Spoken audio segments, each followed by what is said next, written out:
Le premier travail que j'ai fait consistait à suivre des gens que je ne connaissais pas sans qu'ils le sachent. Je suivais tous les jours des inconnus que je prenais dans la rue pour le plaisir d'être derrière eux, de voir où ils allaient, d'essayer de découvrir qui ils étaient à travers les gestes de la vie quotidienne. Et quand ces inconnus passaient dans des endroits privés, je cessais de les suivre jusqu'au jour où j'ai décidé de faire ça plus à fond, et j'ai choisi un homme au hasard dans la rue, et cet homme, je l'ai suivi pendant des mois partout où il allait, en le photographiant de dos et en notant tous ses déplacements. Et il est parti pour Venise, je suis partie derrière lui, et j'ai fait un livre avec ce travail qui est le récit de la filature de cet homme et tout ce que j'ai pu savoir sur lui, des détails comme ça très simples de la vie quotidienne, ou ce qu'il mangeait, où il dormait, ce qu'il faisait la journée. Je photographiais les gens à qui il parlait, les lieux dans lesquels il allait, tout ce qui concernait sa vie quotidienne. Et j'ai fait donc un livre qui s'appelle Suite vénitienne, qui est le récit de cette filature. Donc ça, c'était le premier travail que j'ai fait. Ensuite, j'ai fait un travail qui avait en commun toujours ce type d'observation cachée. Je me suis fait engager comme femme de chambre dans un grand hôtel à Venise. L'idée, en fait, m'est venue parce que j'attendais cet homme durant des heures entières. J'attendais la sortie de son hôtel, et parfois je passais des heures et des heures devant la porte de son hôtel dans le froid, et je rêvais toujours j'essayais d'imaginer sa chambre, et je rêvais d'y pénétrer un jour. Donc l'idée m'est venue de me faire engager par la suite dans un hôtel comme femme de chambre, et donc j'ai obtenu une place, un remplacement d'un mois dans un palace vénitien l'année suivante. Et là, j'ai fait les lits, donc, puisque j'étais payée pour ça, mais j'ai également photographié toutes les chambres. J'avais 12 chambres à mon étage. J'ai photographié donc ces chambres, les lits défaits, les valises des gens, leur lecture, leur carnet de rendez-vous, tout ce qu'ils possédaient. J'ai essayé d'imaginer qui ils étaient à travers également ces traces, ces bribes sans jamais les voir, donc en essayant de ne jamais les voir pour ne pas être perturbé par leur apparence, pour uniquement essayer de les imaginer. Alors ça a donné lieu à une exposition dans ma galerie Crouzel, et par la suite à également un livre qui raconte cette histoire. Ensuite, je parle des choses les plus représentative.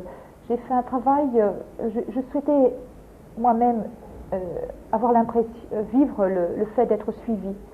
J'ai donc fait engager un détective privé par l'intermédiaire de ma mère pour qu'il me suive. Elle est allée dans une agence, elle a engagé quelqu'un pour me suivre. Cet homme ne savait donc pas que je savais qu'il était derrière moi. Et donc il m'a suivi, et il a envoyé un récit de mon emploi du temps, ainsi que les photos qu'il a prises de moi. Et c'était dans le cadre d'une exposition à Beaubourg sur les autoportraits. J'ai fait un diptyque qui était d'une part sa vision de ma personne, ses photos, son texte, et d'autre part ma propre vision opposée à la sienne, c'est-à-dire la description de mon emploi du temps et mon autoportrait. C'était donc présenté face à face nos deux visions.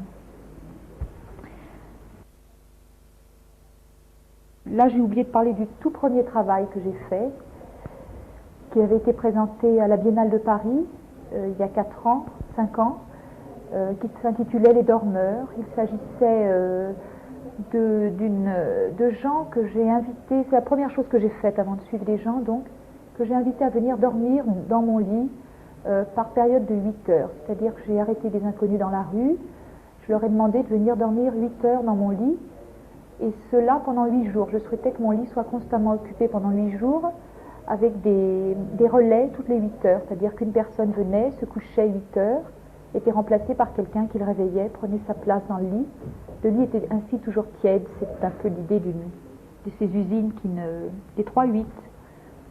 Et moi j'étais assise à côté du lit et je prenais une photo toutes les heures et j'interrogeais ces gens et je notais tout ce qu'ils disaient, la manière dont ils dormaient, ce qu'ils faisaient, la manière dont ils se réveillaient, les rencontres au pied du lit avec la personne qui prenait leur place. Et donc ceci a duré pendant 8 jours et 8 nuits. J'ai eu un certain nombre de dormeurs diurnes, comme les boulangers de mon quartier, ou même des gens que j'ai payés, comme des babysitters, pour venir dormir 2 jours.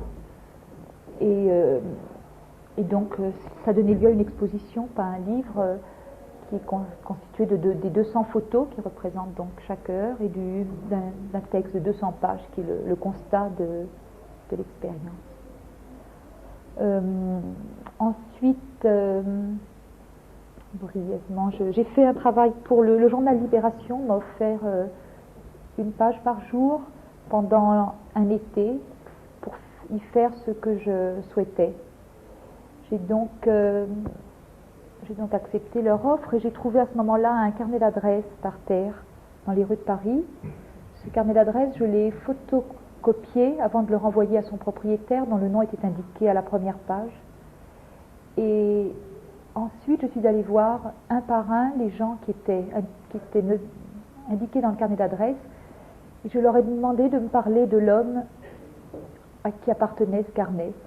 J'ai essayé de faire un portrait comme un pulse de cet homme sans jamais le rencontrer à travers les descriptions des gens qui étaient dans le carnet. C'est-à-dire que certaines personnes le connaissaient depuis 10 ans, il y avait sur lui des renseignements comme ça assez intimes. D'autres gens ne l'avaient pas vu depuis 6 ans et étaient une très très vague connaissance et ne pouvaient uniquement me décrire vaguement son apparence physique. Donc c'était des récits et pour l'image, j'essayais si les gens me disaient, quand il vient chez moi, il aime s'asseoir dans ce fauteuil, je photographiais le fauteuil, ou on me disait, il aime ce café, ou c'est là qu'il achète ses légumes, j'essayais de suivre à la trace aussi par image, à travers les lieux, les choses qu'il aimait. J'ai donc fait ça pendant tous les jours dans Libération, quotidiennement, en allant interviewer donc les gens cités dans le carnet. Je n'ai jamais rencontré cet homme. J'étais invitée à faire une exposition dans le Bronx, qui est un quartier de New York réputé très, très dangereux, où il n'y a aucun blanc, uniquement portoricains et des noirs, et où a priori les blancs ne pénètrent pas. Et c'était une sorte d'expérience. Une galerie s'est installée là-bas, un peu comme une provocation envers les galeries de Soho. Et j'étais invitée à exposer là-bas et le travail que j'avais emmené, les dormeurs, me semblait un peu obscène dans ce quartier où personne ne sait lire. Donc j'ai décidé pendant 8 jours de faire un travail sur place et je me suis promenée dans le quartier toute seule et chaque jour j'ai arrêté la première personne que je rencontrais et j'ai demandé à cet homme ou à cette femme de m'emmener où il le voulait dans le Bronx. C'était par rapport au fait de se mettre comme ça dans une situation a priori dangereuse et voir ce qui se passe quand on donne à quelqu'un tous les droits en fait sur vous. Et je leur ai demandé de m'emmener dans des lieux qu'ils haïssaient ou qu'ils aimaient. Si un jour ils devaient quitter le Bronx, puisqu'a priori ils n'en partent jamais, quel était le lieu donc j'ai fait un travail de photos et de textes à partir des lieux dans lesquels ces gens m'ont emmené, des descriptions qu'ils en ont faites et pourquoi ils m'emmenaient là, pourquoi c'était un lieu d'amour ou de haine. Vous leur avez un petit peu dit pourquoi vous faisiez ça. Ah oui, ils sont venus à l'exposition. Vous avez pu discuter un peu. Ils sont venus à l'exposition. Et ils sont venus à l'exposition. Oui. Et alors là... Mais ils ont participé un peu, sans que je le sache, c'est-à-dire que la nuit qui précédait l'exposition, oui. Ils ont recouvert la galerie entière et toutes mes photos et tous les textes, parce que c'est dans le Bronx que sont nés les jeunes garçons qui font des graffitis dans le métro, et partout, tout ce mouvement de graffiti est né des gens du Bronx. Et le premier lieu dans lequel ces graffitis ont été montrés comme tableaux plutôt que, enfin, comme forme d'art, et ce lieu dans lequel j'étais, puisque c'était un lieu où traînaient les jeunes du Bronx, ceux qui faisaient les graffitis dans le métro. Ils ont recouvert entièrement la galerie, mes photos, mes textes, de graffitis. Et le résultat... Ben, j'ai une photo. Vous en avez des images, là. Enfin là, c'est une image du mur. Le texte, la photo et ça vous donnait beaucoup mieux. Oui, c'est beaucoup mieux. Donc ils ont. Non, ils l'ont fait très joliment. D'abord, ils sont venus à l'exposition et ils ont évité ils ont évité les textes où c'était écrit. Oui. C'est-à-dire qu'on peut toujours lire. Et sur les photos, ils ont tourné autour. Ils ont fait très joliment.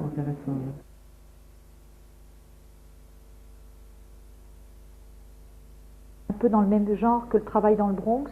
J'ai été invitée, envoyée par le ministère des Affaires étrangères à Los Angeles pendant les Jeux Olympiques pour faire une exposition sur place. Et j'ai fait le même type de travail que dans le Bronx, mais avec une autre question. J'ai arrêté tous les jours des gens dans la rue et je leur ai demandé, puisqu'ils vivaient littéralement dans la ville des anges, Los Angeles en espagnol, je veux dire les anges, où étaient les anges à Los Angeles. Donc ces gens m'ont amené chacun dans un lieu où étaient leurs anges à Los Angeles. Donc, et voilà en gros tout ce qui a précédé ce travail-ci, qui est un travail que j'ai fait avec des aveugles. J'ai pendant une année entière rencontré des aveugles de naissance qui n'avaient donc jamais vu. Je leur ai demandé de me parler de la beauté visuelle. Je leur ai demandé quelle était leur image de la beauté, et en quelque sorte quelle était la plus belle chose qu'ils aient vue dans leur vie. Et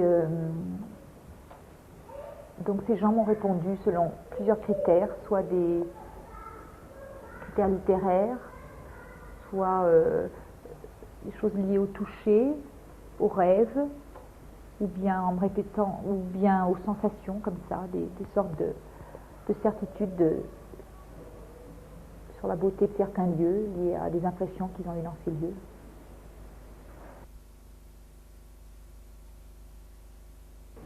Oui, moi j'ai un plaisir inouï sur le fait d'apprendre que Monsieur X a mangé du jambon lundi à midi, par exemple. Ce soir. C'est ça qui est très particulier, justement. Je veux dire, par exemple, quand j'ai choisi de suivre cet homme, au début, il ne m'était rien. Il m'est devenu indispensable, c'est-à-dire que j'ai fait pour lui des choses que je n'ai jamais fait quand j'ai aimé quelqu'un. C'est comme pas une parodie, mais si de l'amour. Je veux dire, je me suis habituée à lui et toutes les informations sur lui, c'était une immense joie de les avoir. Mais de la même manière, les gens qui sont venus dormir dans mon lit, au début la situation est arbitraire, elle n'a aucun sens, elle est comme un jeu, je vais faire dormir des gens dans mon lit. Et puis, par le simple fait de l'organisation d'un rituel, du fait de s'y plier, de faire des lois et d'obéir ensuite à ces lois, ça devient presque capital d'être là assise et de regarder quelqu'un qui dort. Et quand les gens sont partis, ont cessé de dormir, ils m'ont beaucoup manqué. L'homme au carnet d'adresse, quand j'ai fait ce travail, j'ai quitté ma maison parce que je ne voulais vivre qu'avec lui dans ma tête. J'ai quitté mon appartement pour ne pas être distraite par des coups de téléphone. J'ai pris un appartement ailleurs et j'ai vécu pendant tout l'été uniquement avec lui, à travers les descriptions de ses amis, à travers la visite des lieux qu'il aimait, de ses cafés, de ses commerçants. Et ce qui était au début comme ça une idée, comme ça, est devenu un élément important de ma vie. Je veux dire, je vivais avec lui d'une certaine manière.